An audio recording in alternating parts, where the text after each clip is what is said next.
how I make my turnip greens.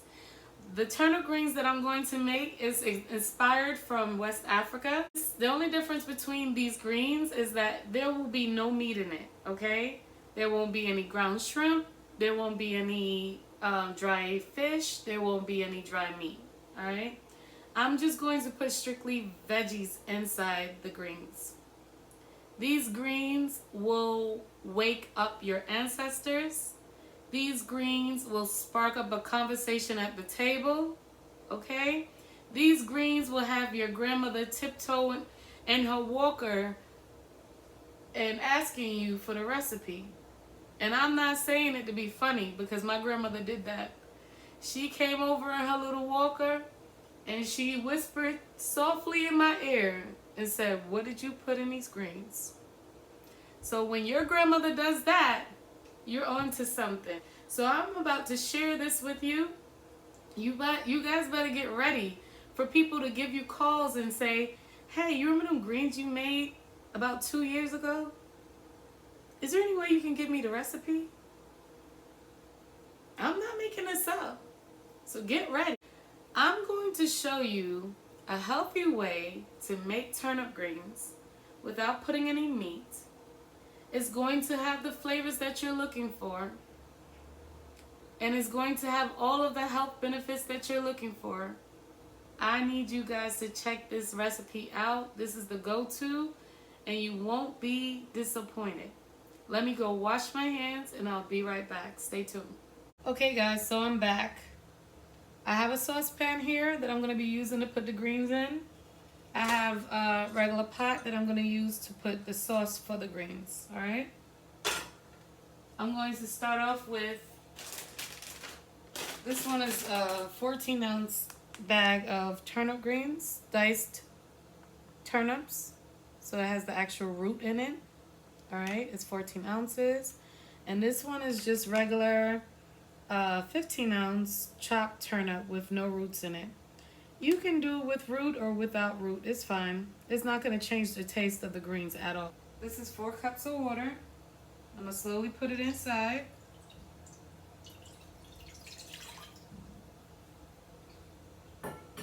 And then I'm going to take, I would say about 2 to 3 tablespoons of EVO, extra virgin olive oil, all right?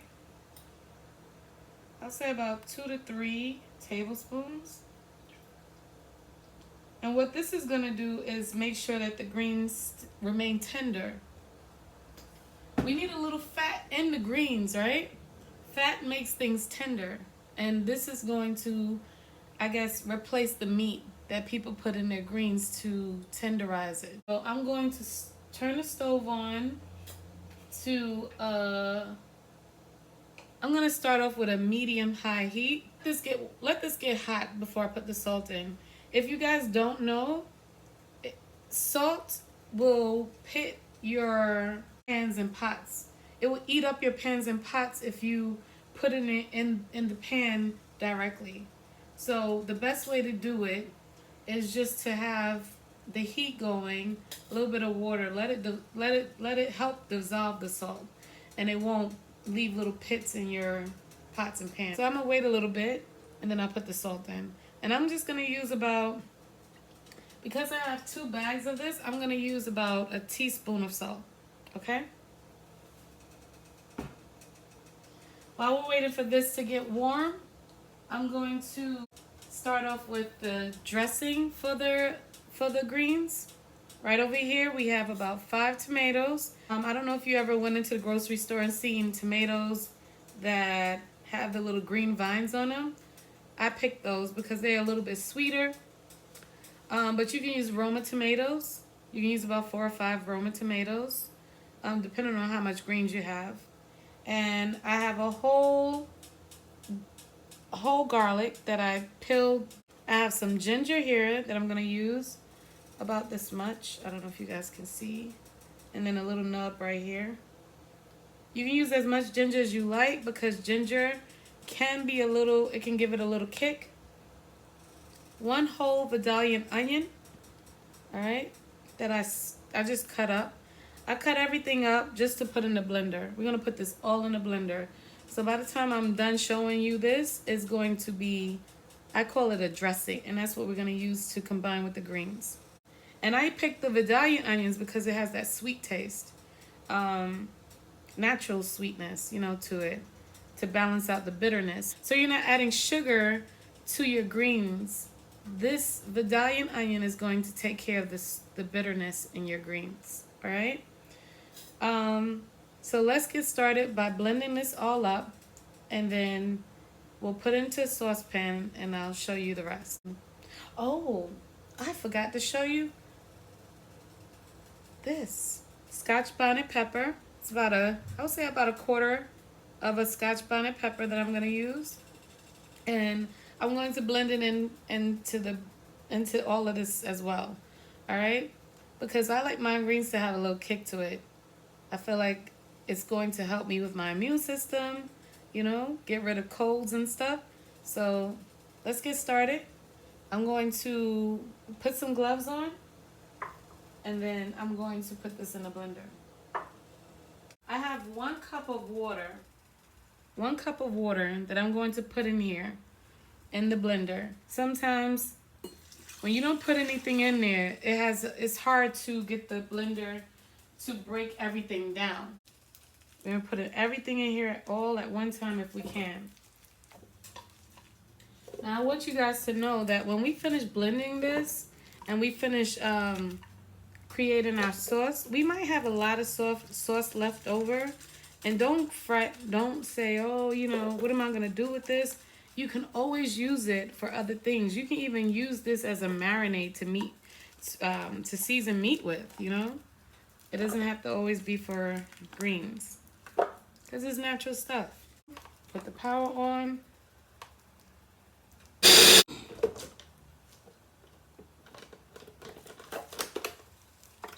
So it's blended. I'm going to take this now and I'm going to slowly pour it into this pot. Now I'm going to put it on a medium-high heat, and I'm going to let this sauce that we just blended, if you can see it, I'm going to let this sauce that we just blended cook down, okay? We're going to cook it down just a little. While it's cooking down, we're going to add in the Maggi cubes, chicken bouillons, all right? The hard cubes, not the soft cubes. But if you have the soft cubes, that's fine. If you want to use a vegetable bouillon, that's fine as well. But this is what I have right now, so this is what I'm going to use.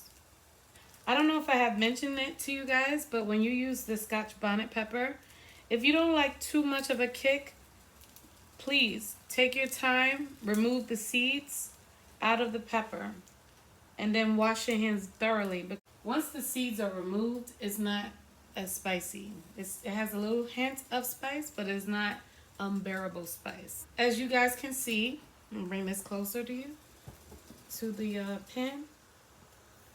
As you guys can see, it's starting to boil a little bit. It's nice and hot. Now I'm going to take the time and I'm going to sprinkle in some pink Himalayan salt, sea salt. What I'm going to do now, while it's still boiling, I'm going to rinse the greens off and then apply them to this pan. You want to make sure all the greens is covered in water and oil.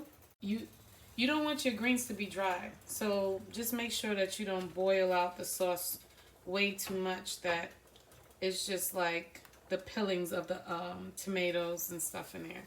We want to make sure that these greens have the moisture that it needs and the flavor in there, right?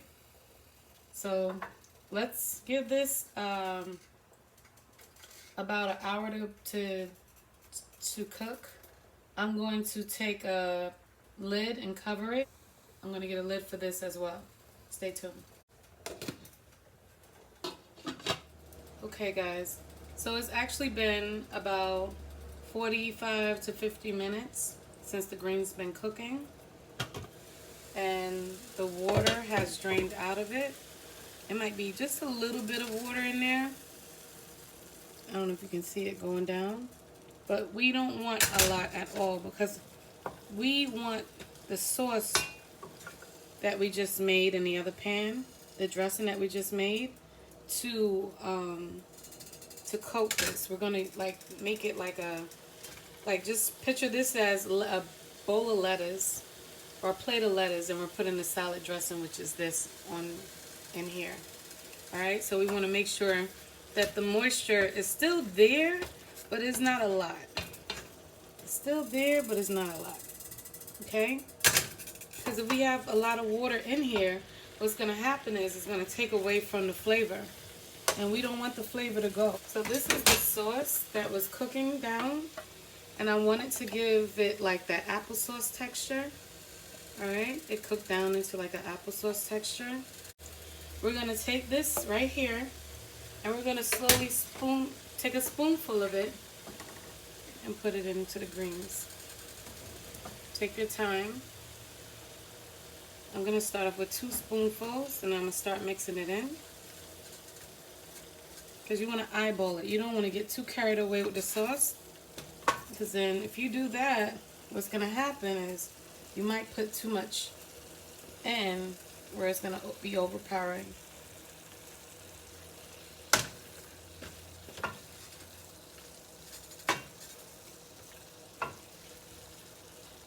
Alright, we'll take another spoonful.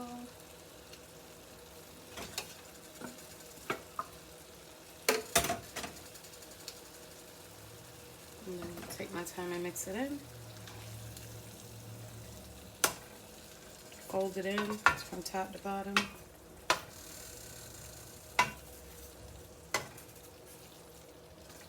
And I don't know if you guys can see a little bit of the tomatoes and stuff that's starting to pop out of the greens. Also the Scotch bonnet. I meant to tell you guys, the Scotch bonnet you do not have to put in the greens. It's optional. I put it in there because I like a little spice. But you can skip that part if you like. I'm going to put another spoonful.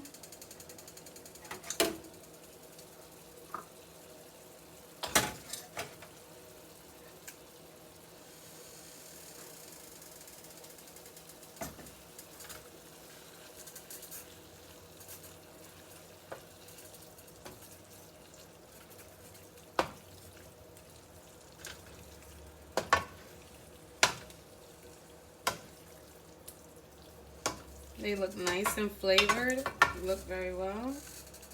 It's nice and moist because of the olive oil that we used in the beginning. Alright. So this is it. I'm going to plate it for you guys so you guys can see how it looks plated. Stay tuned. Alright, so this is the turnip greens. Final touches. West African inspired. We have the tomatoes, the onions, the fresh ginger root, and some garlic. Alright. We also put some chicken bouillon seasonings in there. And this is what we have. Alright. If you look very well, there's still juices there. And it's not so much to the point where it's taken away from the flavor. So you'll be able to still get that flavor that you're looking for, all right, as if you had meat in it, but you don't. This is the leftover sauce that we made, well, dressing that we made to go into the turnip greens. If you have any leftover sauce, you can store it in the fridge for 3 days, or you can put it in the freezer in a freezer Ziploc bag and just store it away for the next time you make greens. And if you want to, you can try it as a marinade for your meats. But just keep in mind it has a little kick in there because we did put some Scotch bonnet pepper in there. But that's optional. You do not have to put the Scotch bonnet in there. So what do you guys think? That was a hit, right? I'm telling you. You make that for your grandparents, they are going to be calling you, asking you to make it for them. You are going to be a conversation, honey. Everyone is going to be talking about the greens that you made. And that's what we want. These greens are so good that you are going to eat them just by themselves. You don't need anything else to eat them with. They're that good. So if you like this channel, please click the like button. If you haven't subscribed, subscribe. Alright? Share. Share with your friends, your family. Comment down below if you have any questions. If there's anything that you suggest me to try, please comment down below. Click the notification bell to notify you when I have a new video out. And, as always, until we meet again, please stay safe. Enjoy the rest of your day. Take care.